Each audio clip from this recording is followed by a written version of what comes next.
Bonjour et bienvenue au webinaire Zéro Phyto dans les cimetières, c'est possible, 1 heure pour enterrer les idées reçues.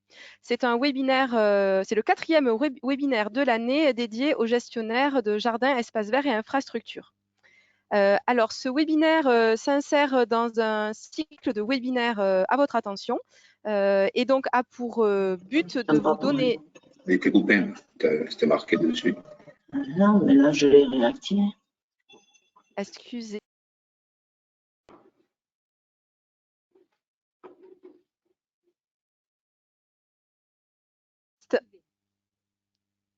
Le but donc est d'aborder des pistes pour mettre en place une gestion efficace, écologique, économique et pérenne dans les cimetières et le tout en accord avec la nouvelle réglementation en place depuis le 1er juillet, mais aussi bien au-delà. Je vais donc vous présenter le programme de ce webinaire pour lequel nous allons être ensemble pendant une heure et un peu plus. Donc, dans un premier temps, nous reviendrons sur quelques idées reçues autour du passage au zéro phyto dans les cimetières, mais aussi et avant tout pour aborder les nouvelles opportunités que cela peut offrir. Ensuite, nous verrons avec les CAUE qui sont partenaires de notre webinaire aujourd'hui de nouvelles modèles et de nouvelles approches dans les cimetières. Et donc, sont avec nous aujourd'hui Caroline Antraig du CAUE de la Lozère, qui est dans l'écran en haut. À droite, et ainsi que Laetitia Lafitte, paysagiste au CAUE du Gers. Voilà. Et enfin, en troisième partie, nous verrons ensemble des ressources à mobiliser pour aller plus loin dans votre approche et aborder le changement de pratique. En ma présence, et celle de Florian Martel, qui est également animateur de la mission Ecophyto GEVI sur l'est de la région pour la Fredon Occitanie. Et je suis moi-même animatrice sur le secteur ouest de la région pour cette même mission. Alors, un petit point pratico-pratique pour les participants. Vous n'avez normalement pas de micro et d'image qui s'affichent, mais vous avez la possibilité d'interagir avec nous via le chat, mais aussi dans l'onglet questions sur lequel vous pouvez poser toutes vos questions. Florian assurera le suivi de ces questions pour que, entre chacune des parties qui s'affichent à l'écran, nous puissions revenir sur vos questions pour apporter réponse dans la mesure du possible.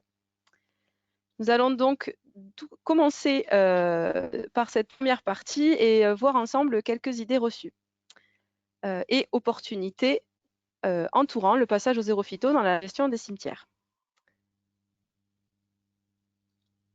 Alors avant tout, un premier point sur la réglementation rapide, puisque la réglementation est relativement complexe, nous n'allons pas la balayer en détail, mais un point d'actualité que j'imagine bon nombre d'entre vous ont déjà, dont bon nombre d'entre vous ont pris la mesure, puisque au 1er juillet, la loi Labbé a été étendue et les cimetières sont désormais concernés par les restrictions d'usage de produits phytosanitaires qu'implique la loi Labbé.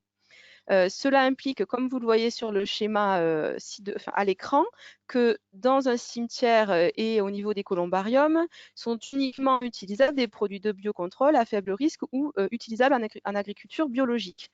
Toutefois, s'adossent à cela de nombreuses autres restrictions liées à des réglementations, à la proximité d'un point d'eau, d'une école, d'une habitation, etc. Et donc, Plantecité a réalisé ce schéma qui essaye de récapituler un peu tout ça. Nous ne rentrerons pas dans le détail, mais en fin de présentation, nous aborderons des ressources pour que vous puissiez creuser la réglementation. L'objectif, du coup, aujourd'hui pour nous est de voir comment gérer un cimetière en tenant compte de ces contraintes, mais aussi peut-être aller encore au-delà pour se passer complètement de produits phytosanitaires.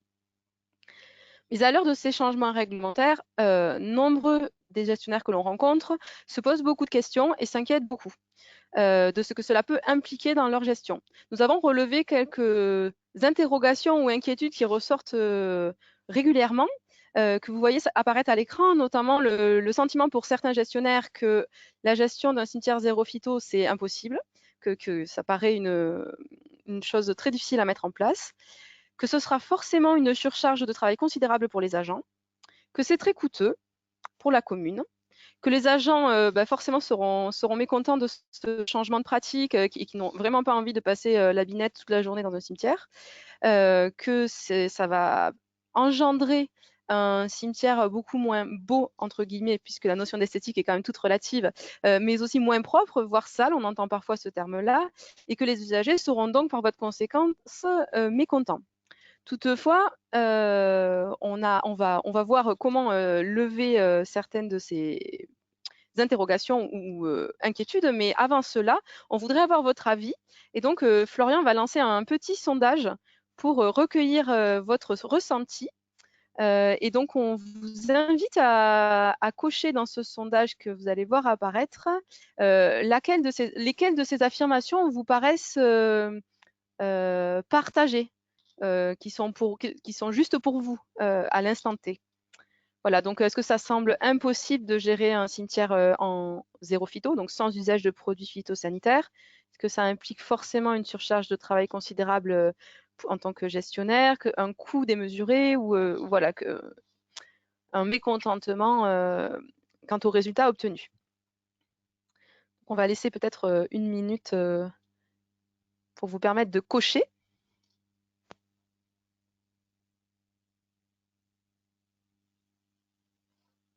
Alors, on voit les scores qui commencent à apparaître. On voit que la notion d'impossible ne requiert quand même pas le plus grand pourcentage de réponses. Par contre, je vois d'ores et déjà ressortir la notion de surcharge de travail.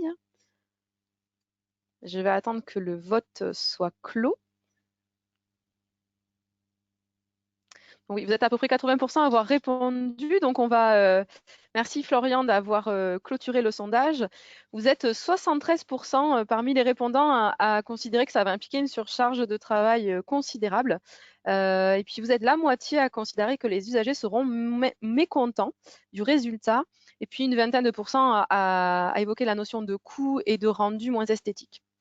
Alors, la première chose que l'on peut dire, c'est que certes, certaines de ces affirmations peuvent s'avérer vraies sur un territoire, mais qu'il y a aussi des solutions à mettre en place pour essayer de les lever et de résoudre ces problèmes, et que ça offre aussi de nouvelles opportunités que de gérer un espace sans produits phytosanitaires le cimetière sans produits phytosanitaires, et que on va tout de suite lever pour les un petit peu moins de 10% qui ont considéré ça impossible. Bah, ce n'est pas impossible. Il y a au moins plus de 400 communes en Occitanie qui se sont engagées aux côtés de la Fredon dans la charte Objectif Zéro Phyto au niveau 3 ou au niveau tercène, qui implique l'arrêt des produits désherbants complets au niveau du cimetière.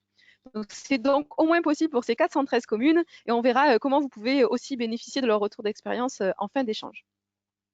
Voilà, donc merci pour votre contribution à ça. Et puis, on va maintenant balayer quelques éléments ensemble.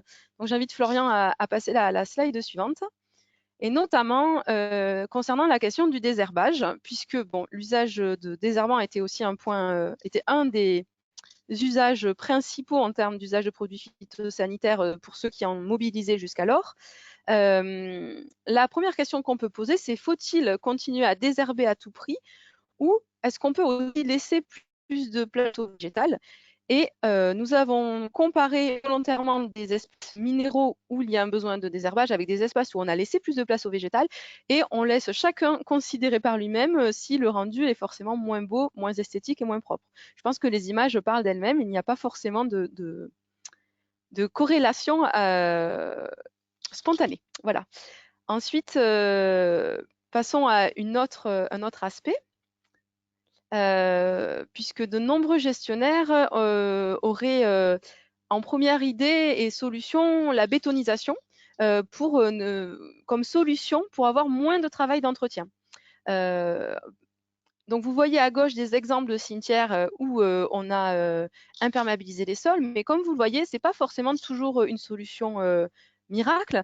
On voit des exemples en haut où le revêtement a fini par se détériorer, ce qui implique l'arrivée d'adventices. Donc, il y a toutefois toujours un travail de gestion et d'entretien si on a la volonté de désherber réellement ces endroits. Et puis, on voit en bas, à gauche, un exemple où on a un mix entre un revêtement donc on va dire bétonné entre guillemets, et avec une partie plus enherbée à gauche, mais on voit qu'il y a une limite, des joints, il y a des parties qui vont générer, qui vont permettre l'arrivée d'adventices et qui vont impliquer un travail de désherbage aussi. Donc c'est pas forcément la seule et unique solution. Et nous, on a tendance aussi à vous proposer régulièrement de réfléchir à la solution de l'enherbement que vous voyez à droite, qui peut s'avérer aussi et avant tout une solution pour réduire le travail d'entretien et de désherbage, puisque le travail de tonte est quand même un travail parfois moins chronophage, régulièrement moins chronophage qu'un désherbage manuel.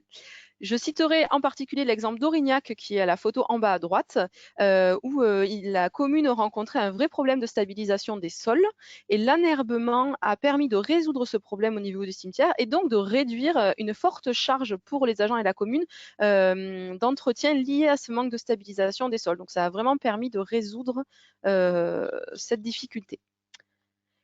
Toutefois, vous me direz, enherber, certains gestionnaires s'inquiètent du fait que l'herbe va jaunir en été et du résultat parfois non esthétique à leurs yeux de ce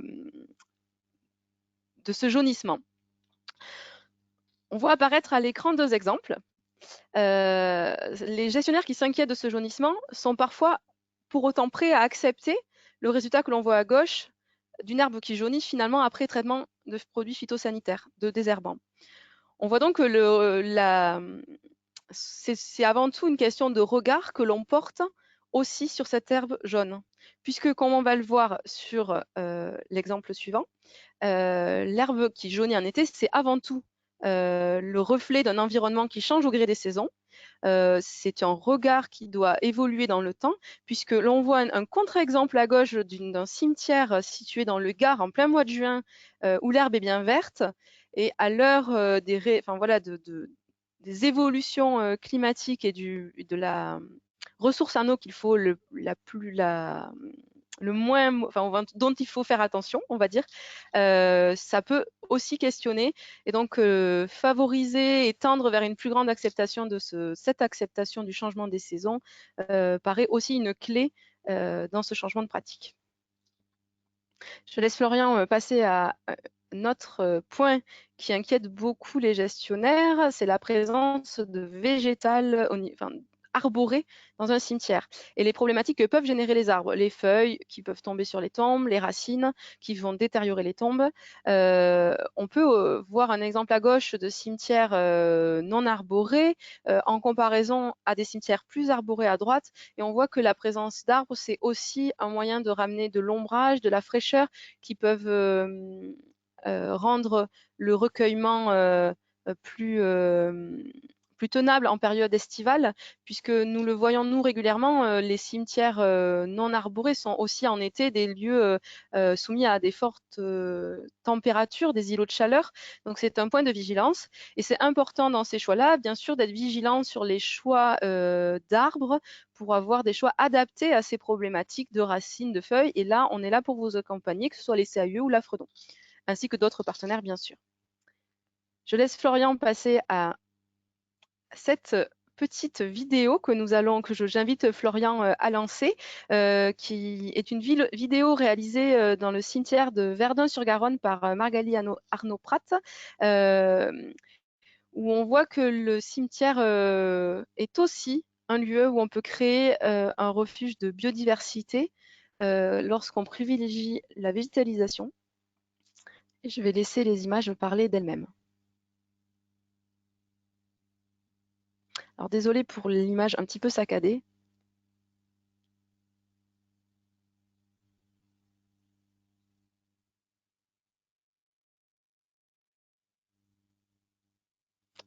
On vous partagera la présentation, vous aurez tout libre cours de la revisionner et de voir tous les insectes qui butinent dans ce cimetière de Verdun-sur-Garonne, dans le Tarn-et-Garonne.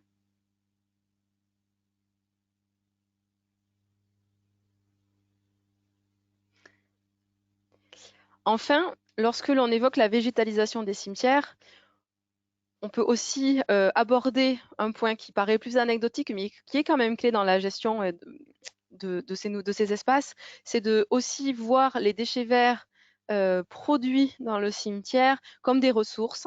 Nous voyons de plus en plus de communes qui mettent en place des composteurs, des espaces pour récupérer, pour permettre aux usagers de trier leurs déchets, pour transformer ces déchets en ressources.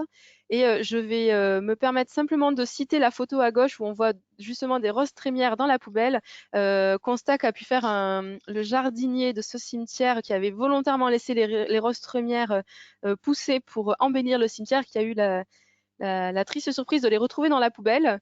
Voilà, c'est un travail de longue haleine que de favoriser cette acceptation.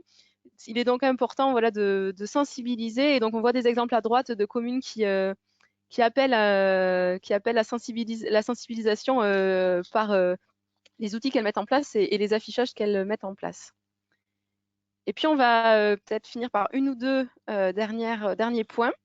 Si je laisse Florian passer à la suite, c'est aussi la question du rôle de l'agent dans le cimetière et de se demander si l'agent effectivement est dédié au désherbage. Vous avez été nombreux à souligner à ce point dans le sondage que de la surcharge des agents. On peut questionner leur rôle pour aussi entendre cette problématique et permettre aux agents qui interviennent dans le cimetière de passer de ce rôle de maintien du désherbage au rôle de jardinier qui vient petit à petit faire évoluer son travail dans cet espace. On voit à droite l'exemple en haut du cimetière de Paziol dans l'Aude, où la commune a travaillé main dans la main avec le conseil départemental de l'Aude et sa pépinière pour venir végétaliser l'ensemble du cimetière, ce qui a été fait dans le cadre d'un chantier participatif. Alors là, les plantations venaient tout simplement d'être faites, c'est pour ça que le rendu n'est pas encore trop visible, mais on voit que le rôle d'intervention de la commune a posteriori va être effectivement différent. Et puis en bas, on a l'exemple de la commune de Verdun-sur-Garonne, toujours, où, pour citer de nouveau Magali Arnaud-Prat, elle évoquait le fait que les agents ont eu des massifs confiés et du coup, les espaces et les recoins du cimetière deviennent un nouveau point d'action des agents qui entretiennent ces massifs, et donc leur rôle aussi a pu être revisité. Voilà, pour ce point-là. Et enfin, nous allons, pour clore cette partie, rappeler qu'il n'y a pas un et unique modèle de cimetière, qu'il y a une diversité de cimetières et d'approches et une diversité de modèles. Alors, je vais laisser Florian dérouler ces différents modèles. Donc, il y a des cimetières. Oh, ça apparaît pas dans l'ordre. Donc, je te laisse avancer, Florian. Voilà. Donc, il y a des cimetières qui sont minéraux et qui, pour certaines raisons, le resteront, mais il y a aussi des cimetières qui sont enherbés, simplement, d'autres où on pousse un petit peu plus loin l'entrée du végétal en devenant des cimetières végétalisés. Il existe des cimetières qui sont patrimoniaux, avec des protections, même patrimoniales, qui interagissent, des cimetières paysagers. On voit un exemple en bas, tout en bas d'un cimetière en bord de Garonne qui dialogue avec son paysage. On a des cimetières naturels. On peut citer l'exemple de Niort qui a mis en place un cimetière naturel récemment. Des cimetières boisés. Alors en bas à droite, on voit un cimetière suédois qui est inscrit au patrimoine mondial de l'humanité pour de nombreux critères, mais qui est un cimetière boisé qui laisse du coup toute place au végétal arboré. Et puis, nous avons encore de nombreux autres modèles à imaginer, des éco-cimetières où voilà, on vous laisse aussi inventer de nouvelles solutions, mais dans la mesure où ça permet d'évoluer. Et je vais laisser pour la suite les CAUE présents, les représentants des CAUE souligner cette nécessité de s'adapter à chacun de ces espaces, puisque chaque cimetière est unique. Elles le diront très bien, mais avant cela, on va peut-être prendre 2 minutes pour recueillir vos éventuelles questions ou remarques. Florian, en as-tu repéré dans le chat ou dans l'espace questions-réponses? Alors, pour l'instant, pas de questions particulières hein, dans le chat ni dans la partie questions. Vous n'hésitez pas à poser vos questions dans ces parties chat et questions. Même si elles concernent cette première partie, on va passer à la deuxième partie. N'hésitez vraiment pas du tout à poser vos questions, à interagir parce que ça pourra nourrir un moment à la fin aussi de la présentation des CAUE. Et pour l'instant, voilà, pas de questions particulières. Ça a l'air d'être plutôt fluide. Très bien, ben alors on va pas passer plus de temps là tout de suite, donc comme ça on aura plus de temps pour l'échange par la suite. Nous allons donc j'invite Florian à donner la main à Caroline pour pouvoir amorcer la présentation des CAUE en présence donc, de Caroline Entraille. Voilà, c'est tout bon. Caroline, c'est bon, tu as le micro et Laetitia aussi. Ben, merci beaucoup Florie pour cette première partie et Florian pour la partie technique. Donc nous, CAUE, alors si ma vignette passe. Simplement voilà, avancer le diaporama. Voilà. Donc Caroline Entraille, moi je suis architecte conseil directrice du CAUE de la Lozère. Et donc Laetitia, la suite qui elle est paysagiste et aussi référente ville et village fleuris qui accompagnait beaucoup de communes sur ce passage au zéro phyto. Alors Florian, je n'ai pas la... Si c'est bon, voilà. Donc tout d'abord sur la question des cimetières, c'est avant tout une approche culturelle. Donc le cimetière, c'est quoi? C'est déjà un lieu de recueillement qui se situe soit au cœur des villages, des villes, soit qui, au début du 19e siècle, ont été déplacés pour des raisons de salubrité. Le fait de les déplacer, on a des cimetières qui sont souvent un peu plus rationnels dans leur occupation de l'espace, mais ces cimetières, ça vient également voilà, refléter, comme le disait très bien Florie, le rapport qu'on a à la mort et également le rapport qu'on a avec les rites funéraires. Donc, la question des cimetières a vraiment évolué depuis le début de la religion catholique notamment. Mais c'est vraiment, voilà, soit on a le cas du cimetière à côté de l'église, soit on a le cas du cimetière qui a été déplacé et plus rationalisé. Mais ça dépend vraiment, voilà, de ce rapport à la mort que l'on a aujourd'hui. Et comme Florie le présentait, on peut aussi avoir aujourd'hui des nouveaux rapports à l'inhumation qui peuvent être juste des lieux de souvenirs plus qu'un lieu vraiment d'inhumation. Voilà. Ces cimetières, donc c'est avant tout des espaces publics, on a tendance à l'oublier, mais c'est des espaces qui sont ouverts à tous, rendus accessibles. Ils doivent être conçus comme un lieu de vie agréable. Et donc justement, cette vignette, on voulait vous présenter à gauche un peu, ce qui nous paraît un peu dommage, c'est qu'on perd là le sens du lieu, c'est-à-dire qu'avant tout, un cimetière est un lieu où l'on vient se recueillir.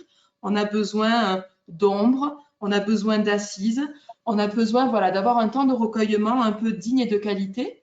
Voilà, le cimetière peut être aussi quelque chose d'agréable, aussi bien pour les défunts que pour les vivants.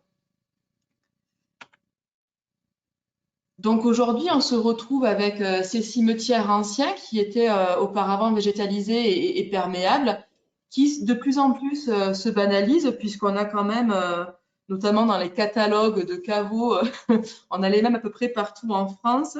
On a aussi des catalogues de columbarium, etc. Donc c'est vrai que passer par la végétalisation des cimetières permet aussi de retrouver un caractère et une entité spécifique en lien avec le paysage et le territoire sur lequel on s'inscrit. Donc vraiment, l'occasion de végétaliser, c'est aussi de travailler la perméabilité des sols, mais également de retravailler sur le caractère, l'ambiance du lieu. Laetitia, n'hésite pas à me compléter.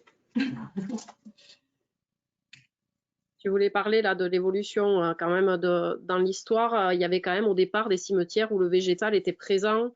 Le petit schéma du CAUE 31 le montre bien là. C'est-à-dire qu'au départ, on avait les cimetières anciens où le végétal avait sa place. D'ailleurs, on a souvent hérité de plantations arborées, etc. Et puis petit à petit, ça s'est banalisé, ça s'est imperméabilisé. On a tendance aussi à enlever les arbres et notamment les cyprès un peu historiques pour des raisons notamment de soulèvement de tombes, sauf parfois les tempêtes les ont fait tomber aussi. Et c'est vrai qu'on est plutôt sur un retour vers un cimetière, je vais dire plus paysager. Hein. Comme on disait Florie, tous les cimetières n'iront pas vers des cimetières paysagers au sens être plus vert que minéral. Mais en tout cas, on retrouve cette tendance-là et l'adaptation au paysage, aux contraintes de moyens, de coûts, etc. Voilà. Donc ce petit schéma montre bien l'évolution qu'il y a et ce vers quoi on va tendre, notamment avec la question du zéro phyto. Je te rends la parole, Caroline. Donc du coup, comment on se lance si la vignette d'après passe? Voilà. Donc comment on se lance? On a deux cas de figure. Soit on est dans le cadre d'un cimetière existant, soit dans le cadre d'un cimetière neuf ou d'une extension. La première des étapes, c'est de demander conseil. Donc on va le voir tout à l'heure, mais pour ça, voilà, il y a les CAE, il y a la Fredon. Beaucoup d'organismes peuvent vous aider sur cette phase de conseil avant de se lancer. Et ensuite, on va commencer à sensibiliser le public tout le long de la phase de végétalisation, ou en tout cas de passage au zéro phyto. Dans le cas de l'existence, ce qui est très important, c'est d'adapter la palette végétale en fonction de sa gestion. Là où dans le neuf, on va plutôt adapter la conception au mode de gestion. Un exemple tout bête, c'est la largeur de la tondeuse. Voilà, ça, on peut adapter sur le neuf, mais dans l'existant, on ne peut pas tellement le choisir. Dans l'existant, ce qui va être intéressant, c'est de travailler sur le déjà là. Quels sont les végétaux déjà présents, quels sont les arbres déjà présents, et comment on va valoriser et conserver l'identité du lieu, ou même la renforcer parfois. Ça peut être une belle vue sur la Garonne, comme les images précédentes, une vue sur le paysage, ou un beau patrimoine arboré. Dans la partie neuf ou en extension, donc là, c'est plutôt mettre en lien le projet avec le paysage existant. Donc, on va travailler avec une palette végétale qui reprend les végétaux et les essences locales. On va travailler sur la mise en valeur des points de vue, également la topographie, qui est un point important sur la conception des cimetières. Ce qui va être important, c'est la sensibilisation que vous allez faire autour parce que souvent, une autre des questions qui n'a pas été évoquée trop, mais c'est l'acceptation par les habitants de cette transformation du cimetière où souvent ils ont l'habitude de voir quelque chose d'assez aseptisé et propre, comme on dit souvent. Et souvent pour eux, amener du végétal, c'est pas quelque chose de simple à faire, parfois accepter, même si on le voit au cours notamment des visites du village fleuri, qu'il y a une grande évolution dans cette acceptabilité, dans cette acceptation du projet un peu plus paysager. Du coup, pour vous accompagner, donc on se présente les CAE, on est les conseils d'architecture, d'urbanisme et d'environnement. On existe dans tous les départements d'Occitanie et dans quasiment tous les départements de France. On a été créé par la loi sur l'architecture en 1977. Donc nous sommes tous associatifs et on a pour mission, voilà, d'informer, de sensibiliser, de conseiller et de former tous les publics. Et on a notamment la mission d'accompagner les projets privés ou publics, privés ou de collectivités, en amont, bien sûr, de la maîtrise d'œuvre. On ne réalise pas de plans qui servent à faire des travaux, etc. Mais on est vraiment là en organisme de conseil et de terrain, voilà, pour venir sur place, vous donner des conseils très spécifiques sur voilà, quelle herbe je laisse pousser ou non, mais aussi des conseils un peu plus larges sur des voilà, requalifications de cimetières, extensions. Quelques exemples ici voilà, de travaux que peuvent réaliser les CAE. Donc, dans le CAE 31, on appelle ça des notes d'orientation qui vous permettent voilà, de calibrer un peu le projet, de vraiment travailler sur l'intérêt et comment on interprète cette relation avec le grand paysage, voilà, comment mon projet a du sens dans le lieu où je le fais. Nous, en Lozère, ça s'appelle des fiches conseils. Dans l'Ariège, ça s'appelle des dossiers d'aide à la décision. Mais le fond est le même, c'est-à-dire que voilà, on vient vraiment en amont donner les enjeux, le diagnostic et quelques orientations pour aller plus aisément sur votre projet de zéro phyto. Et pour compléter ce que dit Caroline, souvent, c'est aussi vous aider à trier dans toutes les possibilités, celles qui sont adaptées à votre cas très spécifique, parce que chaque commune est unique, à la fois dans son patrimoine, mais aussi dans ses moyens humains et financiers, dans ses objectifs, parce que, comme on le disait, tout le monde ne fera pas un cimetière paysager et préférera faire autrement pour X et X raisons. C'est à nous de vous aider à trier, souvent je dis avec un petit peu d'humour, vous aider à débroussailler la question pour ne garder que ce qui correspond le mieux à ce que vous voulez et ce que vous pourrez faire. Parce que parfois, on prend l'exemple d'à côté, mais il n'est pas forcément adaptable chez vous. Par contre, on peut trouver des solutions équivalentes qui vont être adaptées à vous. Donc, c'est pour vous aider avec un regard très neutre à faire le tri un petit peu dans tous les possibles et ne garder que ce qui peut être en adéquation avec vos possibilités à vous. Et ça, c'est ce qui me paraît important dans nos missions, c'est de vous aider à faire le tri et de manière ensuite, quand vous allez chercher ou le maître d'œuvre ou l'entreprise, parce que ça dépend des cas aussi, que vous sachiez ce que vous voulez et ce que vous ne voulez pas. Voilà. Ça, pour moi, c'est quelque chose qui est important, il me semble. Et comme le dit Laetitia, voilà, il n'y a pas en fait, il n'y a pas une solution type à vous proposer, sinon ce serait super. Mais c'est vraiment du cas par cas. Ça dépend de la nature de votre sol, du nombre de personnes que vous avez pour le gérer, etc. Donc voilà, on n'a pas de solution toute faite, mais on peut vous aider à trouver une solution faite pour vous, on va le dire comme ça. Je laisse à Laetitia le soin de vous présenter un exemple sur. Alors, je ne vais pas me tromper, mais on dit Puy Roquelaure. Oui. Oui, c'était pour vous montrer, mais très rapidement. Alors, vous allez voir que c'est assez simpliste, mais c'était pour vous montrer que là, on est dans un cas d'une toute petite commune qui n'a pas d'employés, qui a un cimetière. Alors là, ça ne se voit pas sur le plan, mais avec une topo à plus de 15% entre la partie haute au nord et la partie sud, qui était en train de terminer les reprises de concession et qui, du coup, se posait la question de comment faire évoluer son cimetière, parce que déjà, ils n'avaient pas d'employés pour utiliser les produits phyto. Donc, comment ils allaient faire pour anticiper ce passage au zéro phyto dans le cimetière, puisqu'ils étaient en train de réaliser les travaux de reprise de concession. Donc là, vous avez le plan dans l'état après reprise, puisque, on va dire, la moitié gauche était quasiment occupée par des tombes dans les alignements. Là, donc, vous voyez qu'il y a des espaces qui se sont libérés.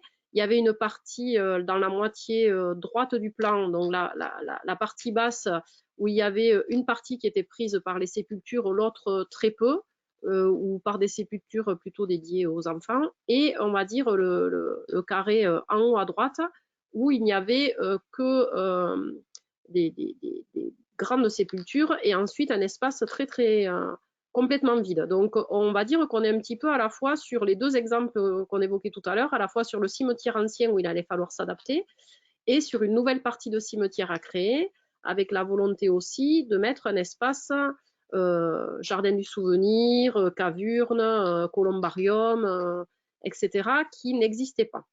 Donc, avec la question de la pente, il fallait quand même retraiter aussi une partie un peu plus plane, on va dire. Voilà. Et il y avait aussi la question, évidemment, de l'accessibilité. Alors, vous comprendrez qu'avec une pente aussi forte, l'accessibilité PMR était compliquée, donc elle va se réduire à la partie haute du cimetière. Par contre, il y avait quand même l'accessibilité, je vais dire, technique, à la fois d'entretien ou pour les fossoyeurs qui viennent. Donc, l'idée, ça a été de dire, on garde quelques allées principales, donc c'est ce que vous voyez en jaune clair, qui étaient les accès techniques et du coup aussi pour les usagers, mais en tout cas, voilà. Et ensuite, faire une grande place au végétal. Donc, vous allez voir après, pour répondre à ce qu'on disait tout à l'heure, le végétal sous différentes formes, parce que bien évidemment, l'idée, c'était pas de rajouter du travail dans ce cimetière, puisque, comme je l'ai dit en préambule, il n'y avait pas d'employés ou quelques heures par semaine, et évidemment, ils ne s'occupaient pas que du cimetière. Donc, l'idée, c'est à chaque fois de bien définir les zones qu'on végétalise ou pas, et ensuite, dans les zones qu'on végétalise, c'est comment on les végétalise. Et en plus, au final, vous verrez dans des pages un petit peu plus loin qu'ils ont enherbé beaucoup plus que ce qui était prévu. Voilà, tu peux passer à la diapo suivante pour simplifier. Mais j'aimerais bien, mais je n'y arrive pas. Ça y est, c'est bon. Tout à l'heure, on a dit qu'il y a des espaces qui peuvent être tondus et ceux qui ne peuvent pas l'être. Je pense que déjà, ça, c'est la première chose à définir. C'est-à-dire qu'on a des espaces où on peut encore passer la tondeuse. La tondeuse, ça, je ne dis pas que ça ne prend pas du temps, mais ce n'est pas du rotophile. Nous, ce qu'on essaye de faire, c'est de toujours éliminer les parties qui demanderaient trop de temps à être rotophile ou à désherber autrement qu'en tondant ou en passant des machines qui sont, je veux dire, faciles à dérouler sur les espaces. Donc, on avait des espaces où on pouvait laisser s'enherber ou tondre, qui sont les grandes allées. les espaces qui n'étaient pas encore, qui sont prévus pour les sépultures, mais qui pour l'instant peuvent rester enherbés, hein, on n'est pas obligé de les matérialiser, et des allées secondaires qui étaient suffisamment larges pour qu'on puisse justement passer cette tondeuse. Les espaces en rose, c'était les espaces qui étaient quand même beaucoup plus contraints. Donc, je ne suis pas descendue dans la finesse, hein, parce qu'après, sur ces espaces-là, on a les espaces qu'on peut, sur lesquels il va falloir accéder, parce que quand même, quand on va dans un cimetière en tant que visiteur, on va dire, il y a la question de pouvoir accéder aux tombes pour les entretenir, notamment. Donc là où on va plutôt choisir des végétaux piétinables ou des vivaces très très basses, etc. Sur le reste, on peut jouer sur des végétaux un petit peu plus hauts, plus arbustifs, etc. Donc là, dans le rose, il faudrait presque avoir un plan. Là, ce n'était pas le cas parce qu'on en avait discuté et puis qu'on a amené d'autres éléments dans le dossier. Mais dans le plan, on pourrait avoir deux types de roses. En tout cas, sur ce plan-là, c'était comme ça que c'était mentionné, avec les zones piétinables et les zones qui n'ont pas besoin d'être piétinées, qui sont là plus en accompagnement, je vais dire, du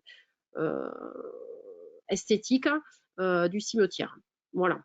Donc, vous voyez, on arrive, ça c'est ce à quoi on est arrivé avec la commune, et pour aller jusqu'au bout, on avait aussi défini des zones de haies qui permettaient de stopper l'écoulement au regard de la pente qu'il y avait sur ce cimetière, parce qu'en ouvrant les espaces, en enlevant des tombes, forcément, on a aussi ouvert des écoulements d'eau. Donc, il y avait la question de faire peut-être des petits murets de soutènement ou au moins des haies qui puissent faire ça. C'est vrai que l'idée de la commune, c'était vraiment d'imperméabiliser à minima. Et ce que vous voyez en espèce de petits haricots, etc., là, c'est la zone du jardin du souvenir qu'on verra plus tard, où il y avait vraiment un espace qui se prêtait à ça, dont on parlera un petit peu plus tard. Donc voilà, ça c'est un plan qui résulte vraiment du dialogue que j'ai pu avoir avec la commune et de leur capacité à faire ou ne pas faire certaines choses. Et au final, des parties minérales, il en reste vraiment très très peu dans le projet final qu'on verra sur les photos un petit peu plus loin. Voilà. Tu peux passer à la slide suivante, s'il te plaît. Du coup, ce que l'on vous propose, c'est de travailler sur ces trois thématiques, ce que l'on peut tondre, ce que l'on piétine et du coup le reste. Donc voilà, c'est vrai que comme je l'ai évoqué, c'est vrai que la question de comment on va entretenir, et ça rejoint ce qui ressortait du sondage tout à l'heure, c'est le travail que ça va demander beaucoup plus de travail. On vous parlera tout à l'heure aussi d'un autre exemple où ça a été un petit peu calculé par la personne qui s'occupait de ça. Mais c'est vrai que le sujet le moins compliqué, j'ai envie de dire, c'est les grandes allées où on peut passer la tondeuse si on veut les enherber. Parfois, elles vont rester minérales, hein. Vous voyez sur le schéma du dessus, on a une grande allée centrale qui va être plutôt faite minérale pour permettre l'accès éventuellement des véhicules, des pompes funèbres, notamment quand les cimetières sont assez grands. Souvent, nous, on est sur des cimetières plus petits. Mais en tout cas, voilà, ça peut être une façon de garder ça. C'est aussi la question de l'accessibilité PMR qui se pose, hein, bien sûr. Quand le cimetière le permet, c'est vrai on peut faire quelques allées, je vais dire en dur, pour permettre l'accès un petit peu plus loin dans le cimetière aussi aux personnes à mobilité réduite. Sur les allées secondaires, comme on l'a déjà dit plusieurs fois, tant qu'on peut passer la tondeuse, j'ai envie de dire, c'est un travail qui peut être relativement rapide. Donc, on peut enherber avec des mélanges spécifiques pour limiter la tonte aussi, ces espaces-là. Dès qu'on est sur des pieds de mur, contre les tombes, etc., et qu'il y a la question du rotophile, je pense qu'il est plus simple de trouver une autre manière de végétaliser avec ce qu'on appelle des plantes piétinables ou gazonnantes ou carpettes. Vous avez dû entendre plusieurs termes, qui sont des végétaux qui sont très très rares, très peu hauts et sur lesquels on peut marcher et qui du coup ne gênent personne et continuent à garder une continuité verte d'une allée enherbée par exemple. Voilà. Donc c'est vrai que les grandes allées, c'est celles qui sont loin de contraintes, si ce n'est dès qu'on touche un peu le bâti, si on souhaite les enherber en tout cas. Voilà. La question de la perméabilité, quand même, je peux l'évoquer tout de suite. Je pense que au regard de tout ce qui se passe. Imperméabiliser à outrance un cimetière posera d'autres problèmes au moment où il y aura des pluies un petit peu fortes et vous aurez d'autres contraintes qui vont être amenées. Donc, permettre au sol de rendre perméable, d'être perméable un maximum, je pense que ça va vous amener aussi à avoir moins de contraintes liées aux contraintes pluviales. Voilà. Et ça me paraît tout aussi important parce que la bétonisation va poser ces questions-là. Slide suivante, s'il te plaît. Donc voilà, ça c'est des exemples pour vous montrer qui ont été faits. Donc moi je ne les connais pas tous. L'exemple que je vous ai présenté, c'est l'image qui est en bas à gauche. Donc où finalement ils ont enherbé un maximum d'espace et même les allées qui existaient, celle que vous voyez, elle était existante, ils sont en train de la laisser s'enherber naturellement puisque c'est des espaces qui pourront tondre. Et en fait, le fait qu'on ait, c'était déjà un sol comme en castine ou en tout cas en pierre calcaire, qui va s'enherber, c'est comme si vous aviez un sol qui est armé, donc on pourra continuer à rouler, même si demain il est complètement enherbé. La discussion, c'est de vraiment expliquer aux habitants le pourquoi on laisse l'allée s'enherber, parce que là, c'est une transition qui peut effectivement parfois prêter à discussion ou heurter les habitants qui ont l'impression que ce n'est plus entretenu. Donc, il vaut mieux expliquer qu'on est en train, au contraire, laisser s'enherber pour que le cimetière soit complètement vert. Le deuxième exemple qui est en bas, je vais dire, Saint-Élix d'Astarac. C'est une toute petite commune gersoise c'était le maire qui s'occupait d'entretenir le cimetière. Donc, quand il est passé à la végétalisation, le choix a été fait de faire 2 grandes allées en dur. Donc là, par exemple, c'est du béton désactivé avec une jolie pierre calcaire qui rappelait l'architecture locale pour faire les bordures et les joints. Et le reste, tout ce qui était en gravier, il l'a laissé s'enherber. Il l'a réensemencé par endroits quand même en mettant un petit peu de sol. Et ensuite, tous les espaces qui étaient plus petits que la tondeuse, il a mis du végétal, de la vivace, des sédums, des plantes peu gourmandes d'anneaux qui s'adaptent bien à ces contextes-là. Et au final, lui, il a calculé son temps de travail qui est inférieur à celui qu'il avait avant. Donc, je pense qu'il y a moyen de trouver les bonnes solutions pour le bon endroit. L'exemple de Florence, on l'a mis parce que là, c'est quelque chose qui a été réalisé au printemps. Ils ont ensemencé les allées qui étaient en gravier, donc ils ont enlevé une épaisseur de gravier, remis un tout petit peu de terre quand même, et ensemencé avec un mélange spécifique pour les cimetières. Alors certes qui est plus coûteux, mais là vous voyez que moi j'y suis passée au mois de juillet. Il avait déjà fait bien chaud, donc vous voyez que les allées sont vertes. Dès qu'on était sur le gravier seul, on avait l'impression qu'il faisait, il faisait 36 ou 37 degrés. Dès qu'on passait sur l'herbe, même si on n'était pas à l'ombre, on avait quand même l'impression qu'il faisait moins chaud.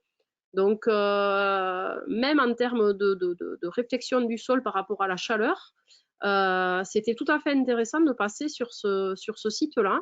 Alors, ce sont des mélanges qui sont un petit peu plus coûteux, mais si derrière, vous gagnez en temps de travail, puisqu'il y aura moins à les tondre, et que les adventices pousseront peut-être aussi moins, etc. C'est un calcul qui se fait de manière globale, j'ai envie de dire. En termes d'investissement, ce n'est pas purement l'investissement, mais c'est aussi ce qu'on va gagner derrière en termes de temps de travail qui sera gagné.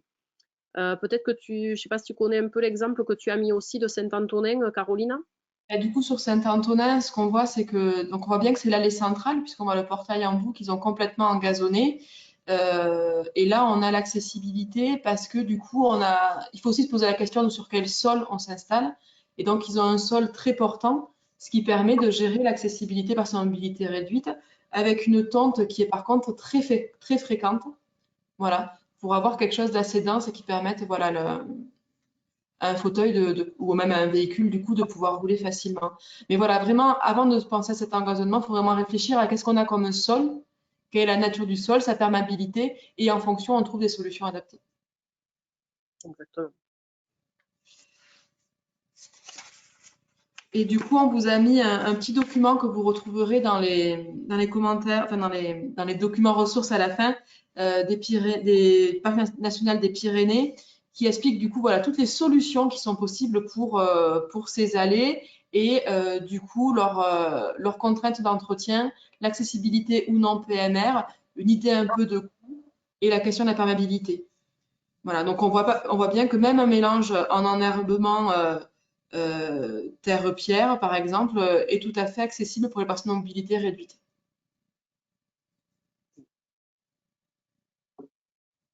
Voilà, des solutions aussi d'enrobés végétales qui peuvent être intéressantes. Enfin, voilà. Mais ça dépend vraiment de la pente de votre terrain et de la nature du sol.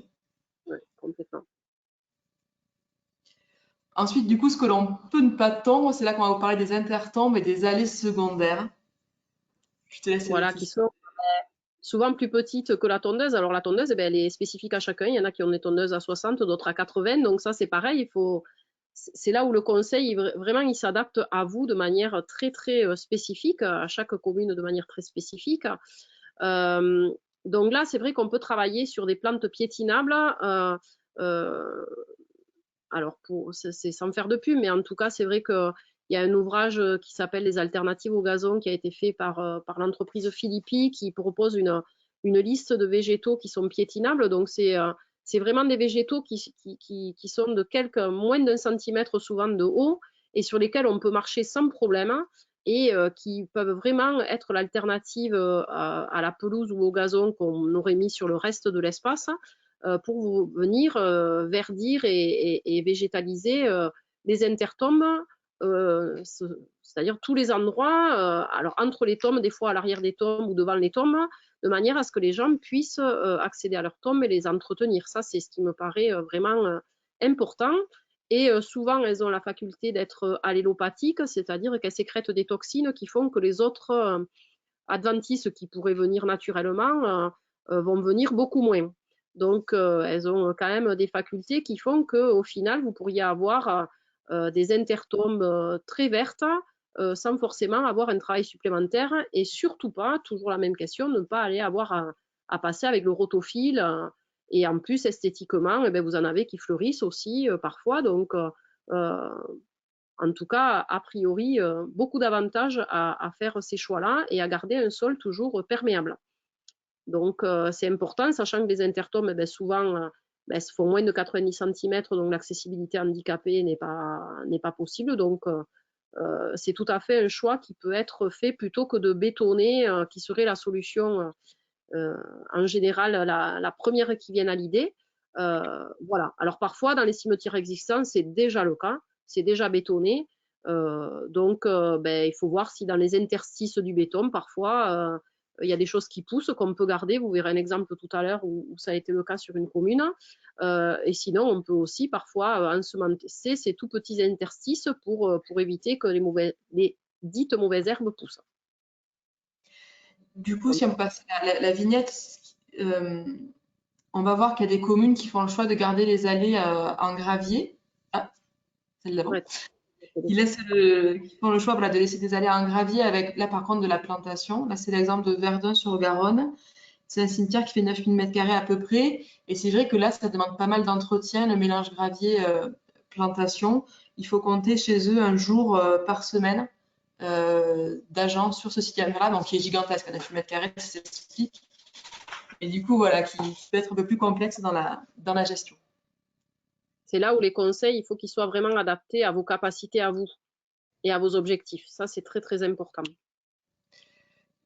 Ne pas oublier aussi sur cette question de tombe, la question de l'ombre, parce que souvent, on est en plein soleil pour se recueillir. Et c'est vrai que du coup, voilà, et pour garder les végétaux aussi, il y a l'exemple de l'aménagement paysager de Saint-Clément-de-Rivière, là, dans l'Hérault, où ils ont laissé de l'espace entre les tombes pour venir mettre des arbres. Oui, la question des arbres, c'est vrai qu'on n'a pas fait une slide spécifique à ça, mais on a tendance à les enlever parce qu'ils posent problème, notamment avec les racines ou les feuilles ou comme ça. Mais dans les nouveaux cimetières, il y a capacité à prévoir suffisamment d'espace pour mettre un peu d'ombre dans les cimetières pour les rendre quand même encore plus agréables si on doit les paysager. On peut choisir des essences qui ne sont pas forcément très très grandes non plus. Quand on fait des reprises de concession, c'est aussi quelque chose qu'on pourrait remettre en place, c'est-à-dire dire que 2 sépultures qui existaient avant, on les a pas. Par contre, on amène de l'arbre, et notamment sur les espaces de jardin du souvenir qu'on évoquera tout à l'heure, où les gens sont là pour s'asseoir et se recueillir encore plus, j'ai envie de dire, que sur des sépultures telles qu'on peut le voir là sur les photos. Voilà, et du coup, on peut aussi venir planter quelques vivaces entre les tombes dans des parties qui sont pas pétinables. Oui, là, je pense qu'il y a tous les espaces en attente de sépulture, c'est-à-dire dans les nouveaux cimetières ou dans les endroits où on a fait des reprises de concession. L'exemple de Pouillerecolore, effectivement, ils ont végétalisé, enherbé ou végétalisé. Ça, c'est aussi un choix qui peut être fait. J'ai envie de dire, tout dépend où est-ce qu'elles vont se trouver ces espaces en attente. S'ils sont pris entre d'autres allées avec des tombes, peut-être que si on peut les tondre, on peut les laisser enherber. S'ils sont à côté d'allées enherbées, naturellement, on va les laisser s'enherber. Peut-être qu'il faut les recouvrir avec des vivaces ou de la prairie fleurie en attendant qu'ils soient occupés par des sépultures. Mais en tout cas, c'est pareil, c'est des espaces où il faut se limiter l'entretien. La question, elle est toujours là et on en est bien conscient dans les réponses qu'on peut vous apporter. On peut passer sur les exemples. Il y a certaines communes qui font le choix de planter ce qu'on appelle des plantes allélopathiques, donc qui vont éviter qu'autour des herbes également viennent s'y placer, type lavande, etc. Je te laisse, Laetitia, nous présenter Mouchès. Ouais, alors Mouchès, c'est une toute petite commune de 80 habitants qu'on a visitée dans le cadre du fleurissement. Donc, vous voyez, ils ont une grande allée principale en béton désactivé, le reste était en gravier. Et la question avait été posée l'année dernière de savoir ce qu'ils allaient faire. Et il se trouvait que dans ces graviers poussait une petite forbe rampante. Donc, c'est ce que vous voyez qui fait un petit peu marron, là, parce que quand il fait chaud, elle rougit. Mais sinon, qui est une petite plante vert foncé qui représente quelques millimètres de haut. Et on leur avait conseillé, lors du passage avec le jury, de laisser cette plante, d'enlever d'autres plantes qu'on leur avait montrées sur site, et de laisser cette plante. Donc ça, c'est la photo de cette année, mais l'année dernière, la plante, elle recouvrait même pas un tiers des espaces. Et là, elle a quasiment recouvert tout le cimetière. Et finalement, il était bien content d'avoir gardé cette plante qui avait poussé naturellement et qui recouvre le gravier et qui fait que il a quasiment plus de désherbage à faire sur cet espace-là, sachant qu'il a un jardinier 2 jours par semaine. Alors la commune n'est pas grande, mais il a quand même pas mal de travail. Donc parfois, identifier ce qui pousse déjà et qui peut être une réponse à la végétalisation, c'est aussi important. Alors qu'ils avaient tendance à tout enlever jusque-là, bien évidemment. Donc ça, c'est l'exemple de Mouchès. Ensuite, en haut à droite, vous avez l'exemple de la Motte-Goas, où depuis très très longtemps, c'est un cimetière, c'était une volonté de la personne qui s'occupe de l'entretien des espaces, qui est à la mairie seulement 10 ou 15 heures, je crois, par semaine. Et qui donc a depuis longtemps décidé de laisser s'enherber. Elle a laissé pousser ce qui venait, elle laisse les roses trémières, etc. Et c'est un cimetière qui est vert depuis très très longtemps. Et pourtant, encore une fois, on est sur une toute petite commune. Ordan-la-Roque, là, c'est un petit peu décalé, mais là, c'est le parking du cimetière qui a été volontairement traité en mélange terre-pierre. Il y a, je pense, déjà peut-être pas loin de 10 ans, peut-être plus même, et qui est totalement vert. Donc là, quand vous êtes là, vous avez l'impression que c'est une pelouse, mais en fait, ça accueille tous les véhicules qui viennent au cimetière, qui est en fait derrière la prise de vue de la photo. Est-ce que tu peux parler de cet exemple, Caroline? Non, je disais juste que ça faisait aussi partie des espaces à désimperméabiliser, aussi ces espaces de stationnement, qui souvent sont très importants à côté des cimetières.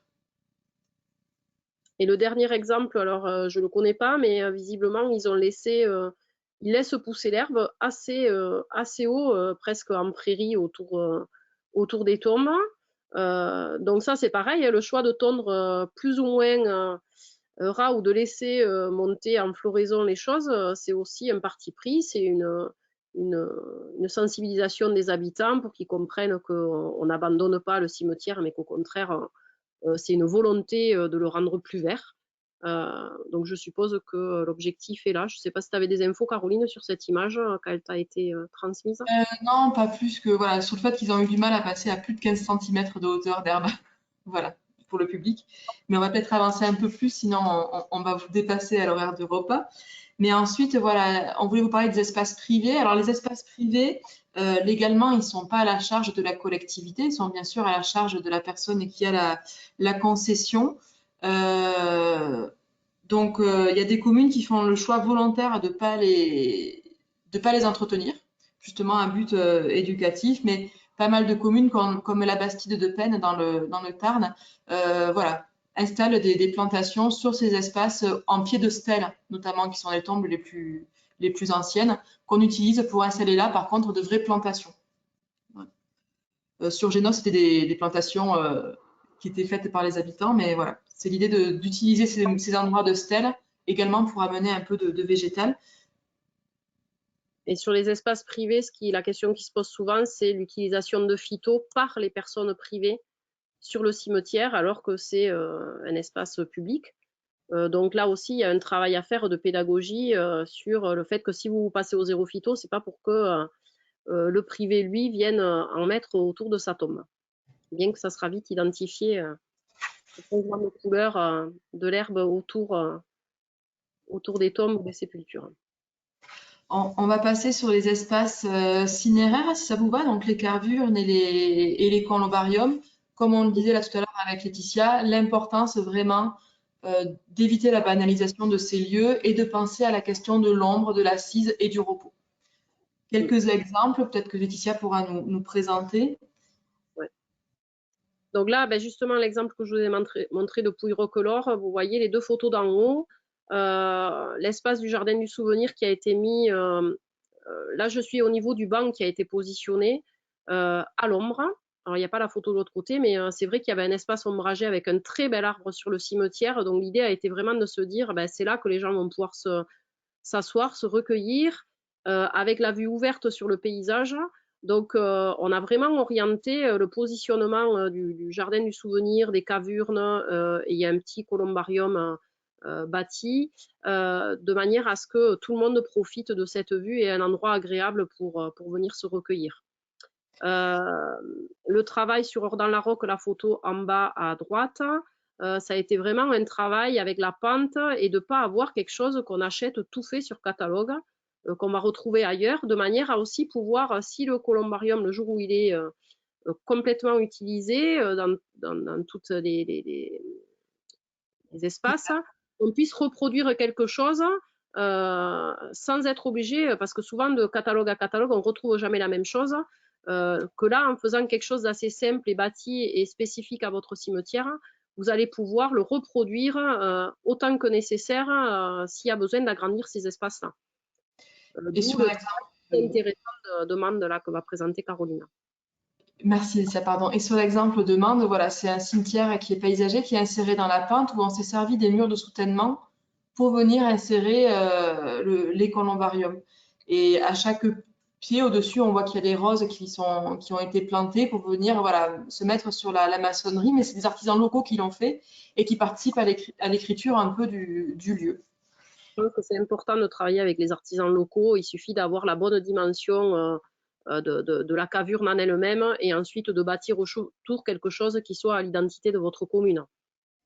Et c'est tout à fait faisable et à des prix pas forcément supérieurs à ce qui est vendu en catalogue.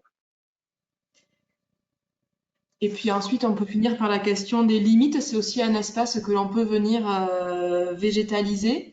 Donc là, il y a deux exemples. Enfin 3 exemples. Voilà, on peut venir mettre des haies dites champêtres, voilà, qui ont des végétaux, voilà, d'horticulture, hein, qui peuvent venir sur la haie. Mais on peut aussi venir y planter des arbres fruitiers. C'est une tradition dans certains territoires d'Occitanie. Alors là, l'exemple, c'est encore qui est présenté en bas à droite. Hein, c'est une toute petite commune qui, en fait, pour étendre son cimetière, a acheté le jardin d'une dame âgée du village qui était contiguë au cimetière, et ils ont souhaité garder les arbres fruitiers qu'elle avait plantés, et ils ont adapté le nouveau cimetière à la configuration du jardin de manière à garder un maximum les végétaux qui avaient été plantés par cette personne, et ça donne vraiment un rendu très très intéressant.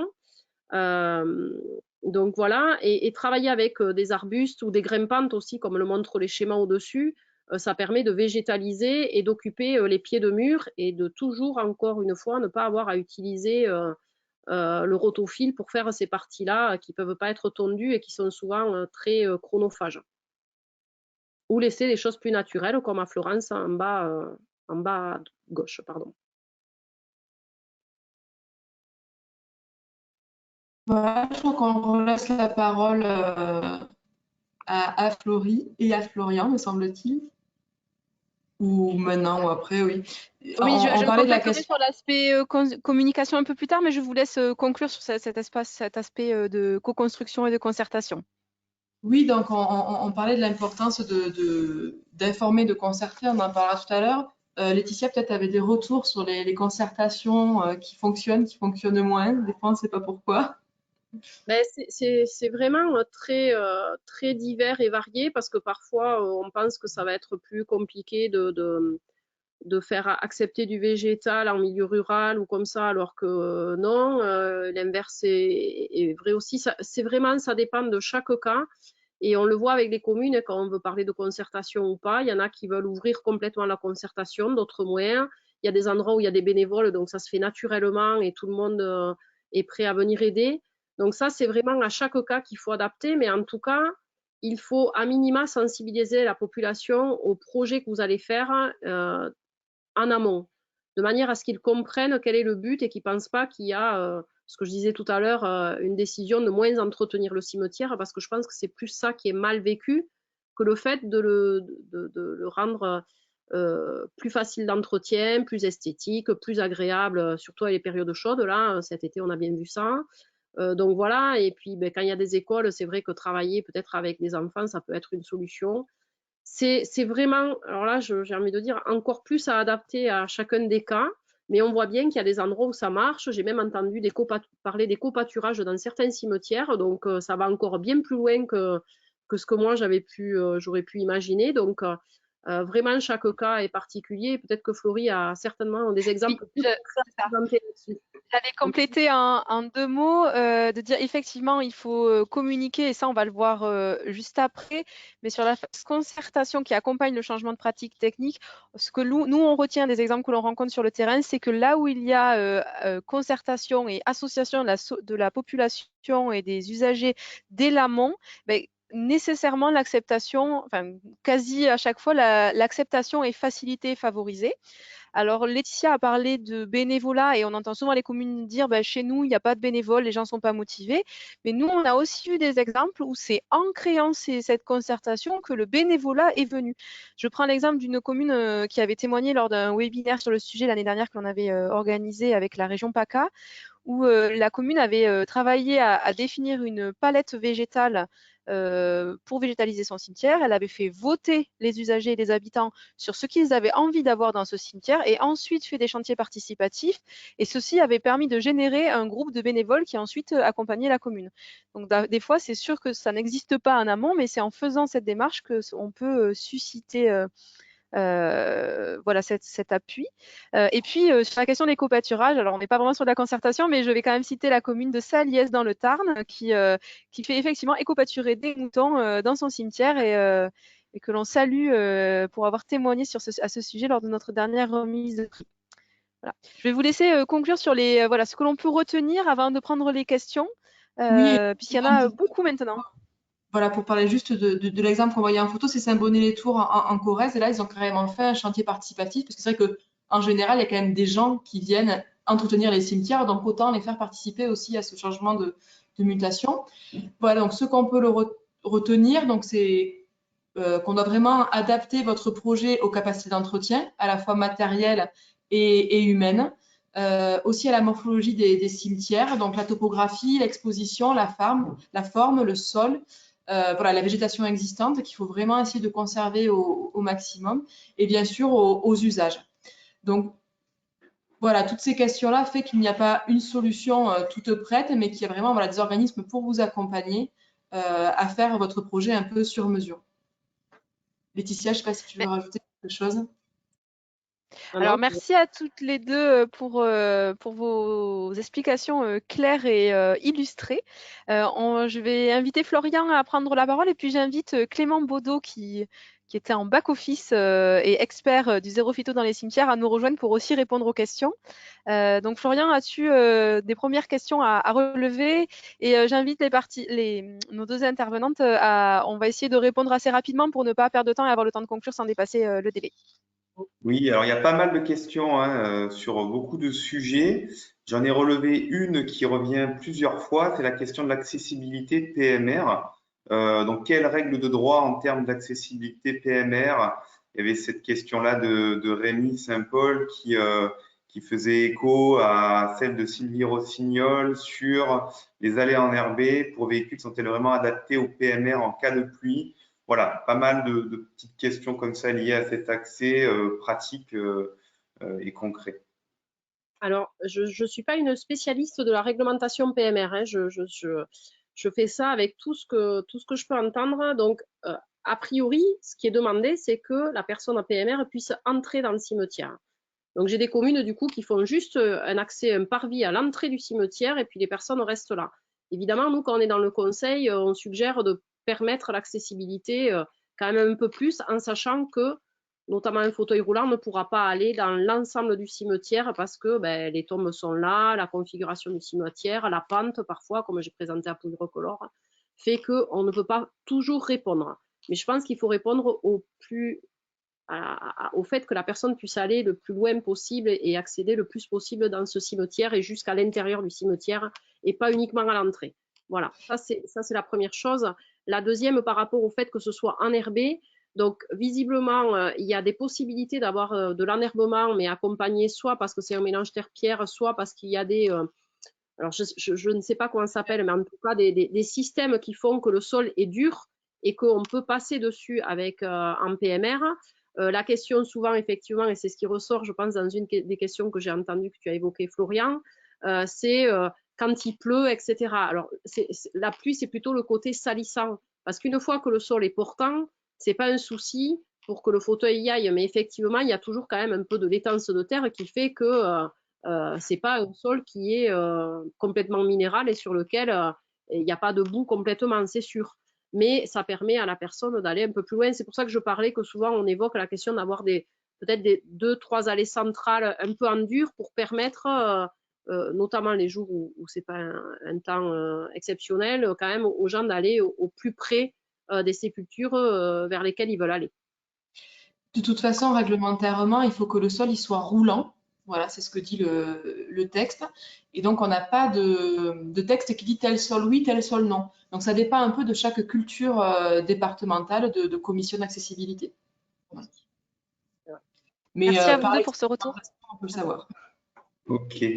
On a des questions liées à la végétalisation. Alors, est-ce qu'il existe des listes de végétaux adaptés? Tu as parlé tout à l'heure de la pépinière Philippi qui fait du conseil sur certaines espèces.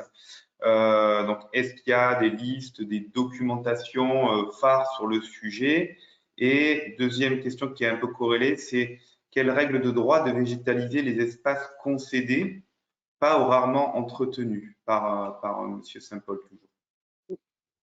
Alors des listes, oui, c'est ce que je disais, hein, c'est les alternatives au gazon de chez Philippi. Ils donnent une liste de plantes piétinables de 10-15 végétaux, hein, je ne l'ai pas en tête. Donc moi, c'est un ouvrage sur lequel je me réfère, mais je pense qu'il y a d'autres choses. Il faut de suite, en cherchant des listes de plantes piétinables, on doit pouvoir trouver tout ça.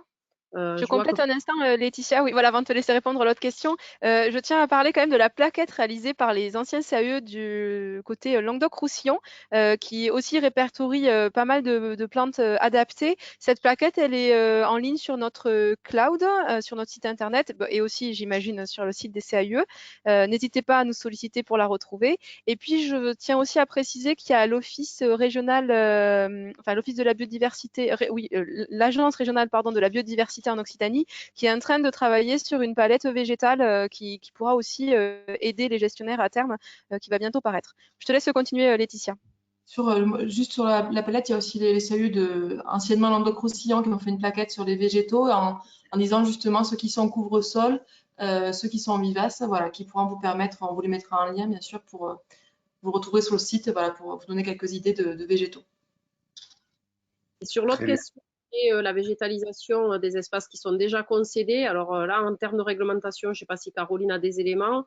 Moi, ce que je vois dans la pratique, c'est que souvent, c'est une discussion soit avec les personnes, parce que souvent, c'est que les gens qui doivent s'en occuper ne viennent que très rarement ou comme ça. Donc, c'est un échange et c'est une discussion. Après, je ne sais pas s'il y a une réglementation spécifique à ça qui permet ou pas. En tout cas, je ne pense pas qu'on puisse le faire sans l'accord des familles.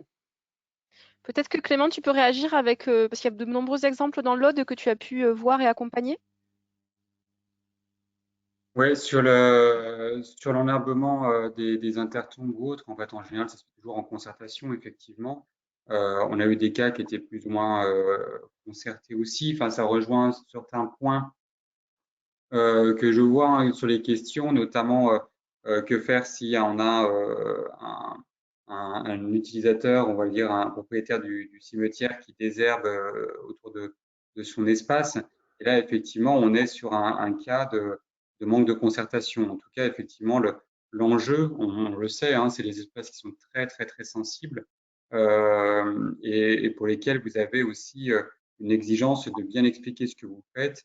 Et n'hésitez pas, enfin, on reparle de la communication, mais effectivement, d'insister sur cette communication, sur le panneautage, sur l'explication de ce que vous êtes en train de faire, parce que c'est vraiment un gage de réussite.